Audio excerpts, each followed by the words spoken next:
Business is changing. Governance is evolving at a rapid pace.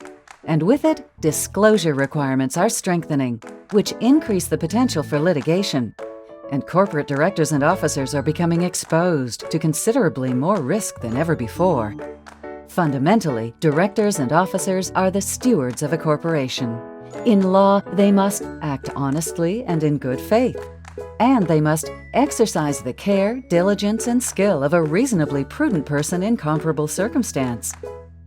While acting in this capacity, these individuals assume a certain degree of personal financial responsibility for the decisions they make and the resulting outcome on the business and its stakeholders. And in many cases, their personal assets are at risk. Consider the North Star case.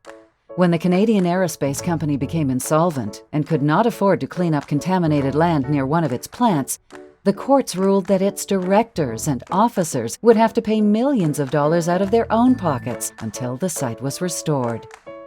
Today, we continue to see companies, large and small, reeling from the repercussions of events like this. Data breaches, corporate insolvencies, and environmental incidents are examples of incidents that continue to test the limitations of insurance.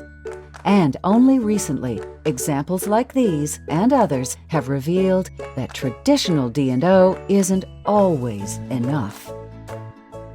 Historically, a D&O policy insures both the entity, the company, and the directors and officers who serve it. The problem here is that this limit of liability is shared between these two parties.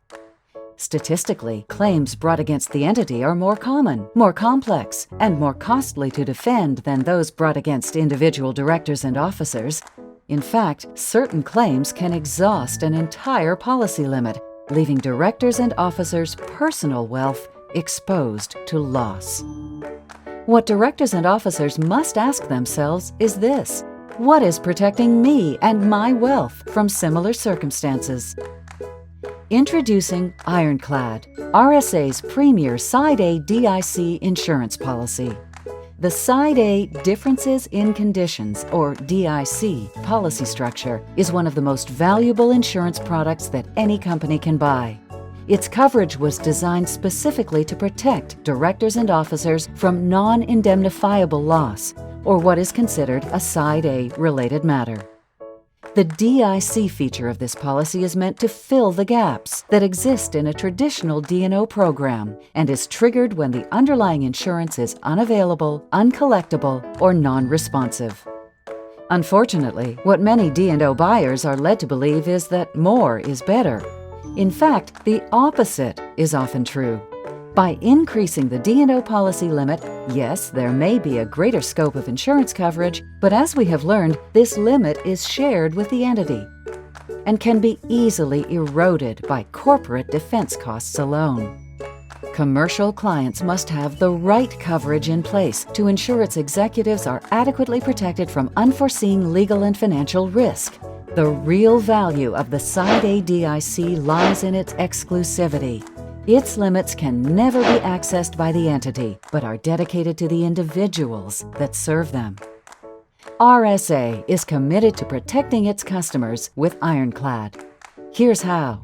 A. Unlike most Side A DIC policies, with Ironclad, RSA will reinstate its limits at least twice during the policy period, the most competitive policy structure available today. B. It also features a variety of claims triggers, innovative coverage extensions, and can never be rescinded or canceled by RSA. C. Ironclad will even honor the more favorable policy language if a claim is brought against a local policy in a foreign jurisdiction with more restrictive terms and conditions.